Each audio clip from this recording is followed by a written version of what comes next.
Welcome to the next episode of WaterparkRanger's Let's Play Pikmin. In the last episode, we came back to the Forest Navel, and we got a lot of stuff done, getting a lot of ship parts. And today we're going after the very last ship part left, although technically one is currently being transported back to our base, but we don't need to worry about that. So for now, let's just focus on forming a new party to get this new task done. Now, first off, this is one of the parts of the game where yellows are really going to be useful, although technically they're not absolutely necessary, but I think, well, they're obviously the best choice for the job. You'll see what it is. And reds are going to be useful for carrying the part back, so it's good to bring along a good amount of them as well, because of course they are fire jets, and that never leads to anything good if your Pikmin are not red. And of course, there are fiery blowhogs too, so that's no fun at all. Now, you might have remembered when we first came to the Forest Navel, there was a wall that we took out way back in this dark area back here by some fire jets. Oh, let's first be careful on these termites. Oh, they're all in nice little neat lines of 3. Well, today we're going to go in there. Oh, wait, there's another termite randomly there. They're just popping up everywhere. Also, I don't remember one spawning this close to the, this sandy area back here. Well, whatever. Let's just take in might as well just bring in what yellows we got. Don't bring in too many, because, with big enemies like this is a boss enemy. The larger your Pikmin party is, the easier the boss will have, a chance of damaging them, essentially. Oh, and, the Libra just got back, from the looks of it. And it pops up on the opposite side of the Sagittarius. Libra, my daughter gave this to me. My late return must have her very worried. Alright, and now let's focus on the matter at hand. This is the first boss.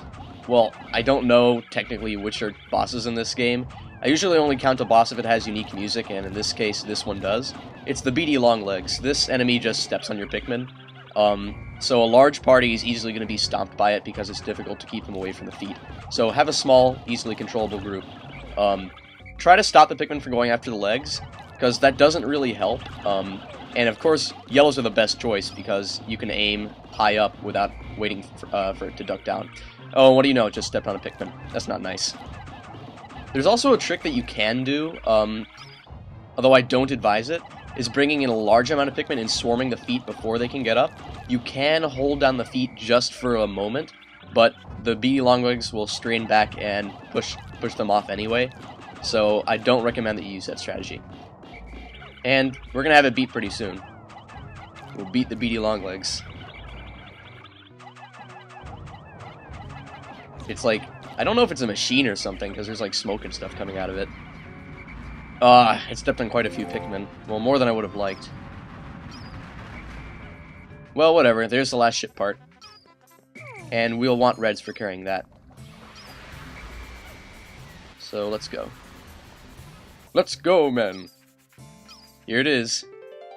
The Guard Satellite. Deep space is filled with dangers. This automated satellite does its part to help guard both me and my spaceship. I'll sleep better at night once this little satellite is back on duty. There we go. It's a very interesting looking ship part. And yes, it is required for escape, so you must defeat this, well, it's required for the absolutely awesome ending. Oh no, it's, how did that termite get there? I don't remember a termite being there. No, and it got a Pikmin.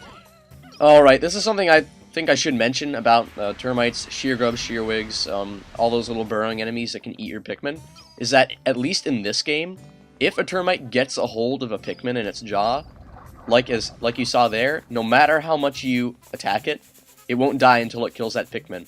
There is an exception to the rule. It's if you throw a Pikmin on top of it to KO it in a single hit, like a dwarf bulborb, then the Pikmin will be able to be saved. But that's the only way. And this might be a glitch, because I know that they fixed it. If it is a glitch, it's fixed in Pikmin 2. And as you saw, there was a honey wisp right there. And it dropped a glob of nectar. Yeah, usually they're triggered by brushing against a plant or something. After the Forest Navel, though, the other areas, and obviously that's not saying a lot very much because there are just 2 more areas, don't really have any more pellet posies or honey wisps or flint beetles. You know, the kinds of things that would usually be good for Pikmin. So I guess it's sort of like, they're sort of like a crutch for you to lean on in the earlier parts of the game, but they're not there to help you out when it starts winding down to the end. Because once we bring back this part, we're going to have just about Not quite. We're going to have about 2/3, I think, of all the parts. And that really means that there's nothing important left to do in this day. There's just a little bit of time left. But I'm not just going to go and quit the day. I figure that as long as we have some time to kill, we might as well kill something else as well. And just checking to make sure that we haven't left any Pikmin around, which we haven't. So, let's just defeat this Fiery Blowhog, because I feel like it'll be a lost cause unless we kill at least one of these. And here's a Gyro Satellite. It actually flies around near the top of your ship, which is pretty interesting. This has protected me from space pirates many, many times. Yep, Olimar's Moros and then meets the eye. He actually fought space pirates during his time. So yes, Fiery Blowhogs are generally pushovers if you just use red Pikmin. It's really difficult to fight them with any other type in this game, I have to say. Yellows are worst, but that's just because their throw arc is too high for typical combat. But that's why they're so good against tall enemies like the beady longlegs. Oh, and maybe the burrowing Snagret, though I don't think I'd like to use yellows in a burrowing Snagret. Yeah, I'm just showing you that the flint beetle, one of the flint beetles in this area is triggered by stepping in that particular corner. I forget how I found that. Just a random fact. And here are some of the extra rock walls that you could have technically taken down to open up a shorter path to the ship. And I was intending on breaking down that wooden wall to save a little bit of time getting to the bridge, but that just never happened. There are also a lot... Usually there are more sheer grubs and stuff that appear there, but I'm guessing some glitch caused them to spawn closer to the dark area, so we didn't really have to fight them. Not that I'm complaining. Oh, and that jump geyser there actually takes you up to a yellow candy pop bud, just in case you need more for the beady longlegs. So yes, it's intended to use yellow Pikmin against it, but you can wait for it to duck down and attack it with reds or blues. But that would be very stupid. Well, that does it for today. That went quite well. We actually finished the Forest Navel in 2 days.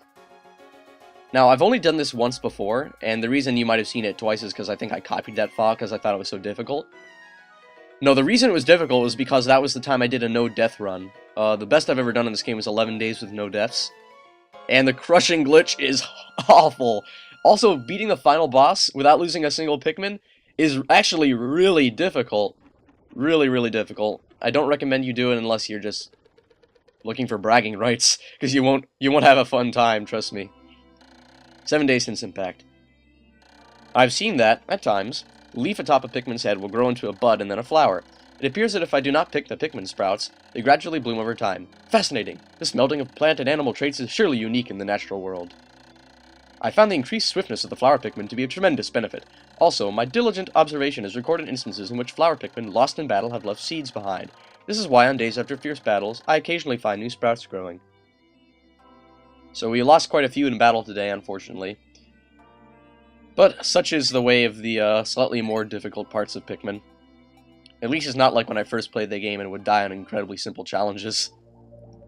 Well, that leaves the next area, the Distant Spring, which we shall explore next episode, because we have gotten all the parts in the previous 3.